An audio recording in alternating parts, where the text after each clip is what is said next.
আমি আপনাদেরকে একটা দাওয়াত, একটা মেসেজ দিয়ে যেতে চাই যে আগামী নির্বাচন সঠিকভাবে হবে এবং বাংলার জমিনে একটা সুষ্ঠু নির্বাচনের একটা আভাস আমরা পাইতেছি। ইনশাআল্লাহ আপনারা যদি চান আপনাদের ভোটের মাধ্যমে যাকে ভোট দিবেন সেই নির্বাচিত হবে। এখন আর ওই আওয়ামী সরকার আমলের মতো ওই দিনের ভোট রাত্রে হবে সেই সম্ভাবনা নাই। দিনের ভোট রাত্রে হওয়ার সম্ভাবনা নাই, কালো টাকার ছড়াছড়ি করার সম্ভাবনা নাই। এই জন্যই আমি আপনাদের এই মোহাম্মদ ইলিয়াস একটু সাধারণ লোক হিসাবেও স্বপ্ন দেখি যে আমার মতো সাধারণ মানুষও পারবে আগামী দিনে। আপনাদের সহযোগিতা, আপনাদের ভালোবাসা যদি পাই, আমি গণ অধিকার পরিষদের পক্ষ থেকে, ট্রাক মার্কার পক্ষ থেকে নির্বাচন করে ইনশাল্লাহ জয়ী হব। এবং আমি জয় হতে পারলে আমার এই ঘিউর দৌলতপুর শিবালয় মানুষের প্রতি একটা ওয়াদা করে যাই, যেটা আমার নানা বলছেন যে এমপিদের কাছে যাইতে হলে 3 দরজা পার হয়ে যেতে হয়, 3 মাধ্যম হয়ে যাওয়া লাগে। আমি আপনাদের কথা দিয়ে গেলাম, আমার কাছে যাইতে আপনাদের কোনো মাধ্যম হয়ে যাওয়া লাগবে না। আপনারা আমার কাছে যে কোনো সময় যাবেন, এখন শুধু নির্বাচনের পরে না, এখনও যাবেন আপনাদের প্রয়োজনে যাবেন। আমার কাছে যাইতে কোনো মাধ্যম লাগবে না, সরাসরি আমার সাথে যোগাযোগ করবেন, বা আমার ঘিউর দৌলতপুর শিবালয় 3 থানার এই সভাপতি সাধারণ সম্পাদক যারা আছেন তাদের সাথে যোগাযোগ করবেন, ইলিয়াস ভাইয়ের সাথে কথা বলবো। তারা আপনাদেরকে কথা বলার সুযোগ করে দেবে, আপনাদের সুবিধা অসুবিধা বোঝার চেষ্টা আমি করব। এবং আমার মুরব্বীগণ এবং আজকের আলোচকরা যে সুন্দর সুন্দর কিছু পরামর্শ দিচ্ছেন সেগুলো অবশ্যই আমি মেনটেন করব। আমার নানা মহিউদ্দিন সাহেব, উনি জ্ঞানী একজন মানুষ, উনি একটা কথা বলছেন যে 3 উপজেলা 3টা অফিস। অবশ্যই 3 উপজেলা 3টা অফিস থাকবে। আমার সপ্তাহে মিনিমাম 3 দিন আমার দায়িত্ব থাকবে যে আমি দৌলতপুর অফিসে আজকে আছি, কালকে শিবল অফিসে আছি, পরশু গৃহের অফিসে আছি, আপনারা আসলে দেখা করতে পারবেন। আমি যদি মানুষের কাছে যা পৌঁছাতে পারি, তাদের চাহিদা, তাদের সমস্যার কথাগুলো শুনতে পারি, তাহলে অবশ্যই মানুষ শুধু আমাকে একবার কেন, আমি যতদিন বেঁচে আছি, তাদের যতদিন সুযোগ আছে অবশ্যই বারবার ভোট দিয়ে নির্বাচিত করবে ইনশাআল্লাহ।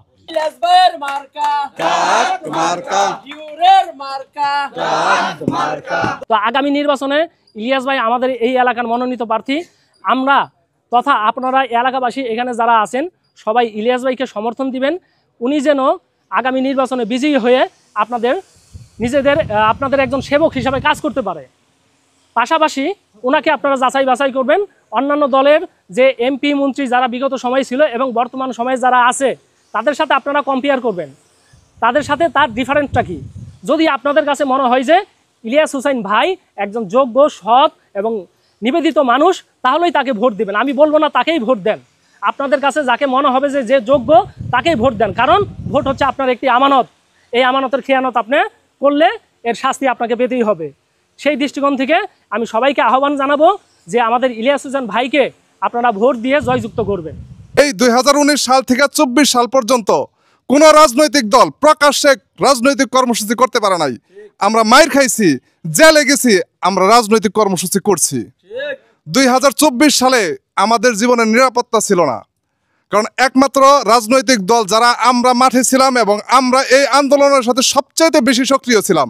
আমি এই আন্দোলনের এখানে জেলে ছিলাম, আমাদের হাফিজ সোহেল ভাই, ইমরান ভাই এরা আহত হয়েছে এই আন্দোলনের মাধ্যমে। এই আন্দোলন কইরে আমরা ইতিহাস করছি। যখন সমস্ত সমন্বয়করা তারা ডিবি অফিসে যায়, তারা স্যারেন্ডার করছে, তারা 8 দফা ঘোষণা দেয়া তারা আন্দোলন থামাই দিছে, সেই সময় আমাদের ভিপি রিমান্ডে 10 দিন রাইখা মাইরা তার হাড় গোড় ভাঙ্গে ফেলাইছে, হাঁটতে পারে না। আদালতে আইসা তখনও বলছে 90% পতন হয়ে গেছে গা, আর 10% ধাক্কা দিতে হবে। আমরা সেই 10% ধাক্কা দিয়ে আমরা ইতিহাস তৈরি করছি। আমাদের ইলিয়াস ভাই এই অত্র এলাকায় সন্তান, তিনি আমাদের গণ অধিকার পরিষদের সম্মানিত সভাপতি বিপি নুরুল হক কর্তৃক এই মানিকগঞ্জ 1 আসনের এমপি প্রার্থী হিসেবে তিনি মনোনীত হয়েছেন। তিনি ট্রাক মার্কার প্রতীক নিয়ে তিনি আগামী আসন্ন সংসদ নির্বাচনে প্রতিদ্বন্দ্বিতা করবেন। আপনারা তো ইতিপূর্বে অনেক দলেরই এমপি পাইছেন, অনেক দলেরই তার এমপি তো করেছে, দেখেছেন আপনারা তারা কেমন। শুধু আমরা বলবো ইলিয়াস ভাইকে একটা সুযোগ দিয়ে দেখেন, আপনাদের এলাকায় সন্তান, বিপদ আপদে আপনাদের পাশে দাঁড়াবে এবং আপনারা যে কোনো সময় তার কাছে যেতে পারবেন। ইলিয়াস ভাই সম্পর্কে খোঁজখবর আপনারা নিয়ে দেখেন, অত্যন্ত ভালো লোক এবং সৎ লোক, সবসময় জনগণের পাশে দাঁড়ায় এবং সবসময় জনগণের পাশে থাকে। তাই আমি আপনাদেরকে আহ্বান জানাবো আগামী আসন্ন জাতীয় নির্বাচনে আপনারা ইলিয়াস ভাইকে ট্রাক মার্কায় ভোট দিয়ে জয়যুক্ত করবেন। আমি ঘিওরের পুরাটা গণ অধিকার পরিষদের সাধারণ সম্পাদক এবং আমাদের পুরো দায়িত্ব আছে। পরে আমাদের এখানে নৌকাবাসী উপলক্ষে উনি আসবেন এবং যে ট্রাক মার্কেট যে মনোনীত হয়েছে এবং সে ট্রাক মার্কেট যেন আমরা বিজয় হিসেবে ঘোষণা করতে পারি, সেই প্রত্যাশায় সেই আমরা আজ কাজ করব এবং সকলকে আহ্বান করব যে আমরা ট্রাক মার্কেট যেন ভোট দিতে পারি। আপনাদের কাছে আমার একটা দাবি, যেন ইলিয়াস হোসেন ভাই মানিকগঞ্জ 1 আসনে থেকে পাশ করে সংসদে যেতে পারে, আমাদের মনে আশা যেন বলতে পারে। গণ অধিকারের অঙ্গীকার, দেশ হবে জনতার।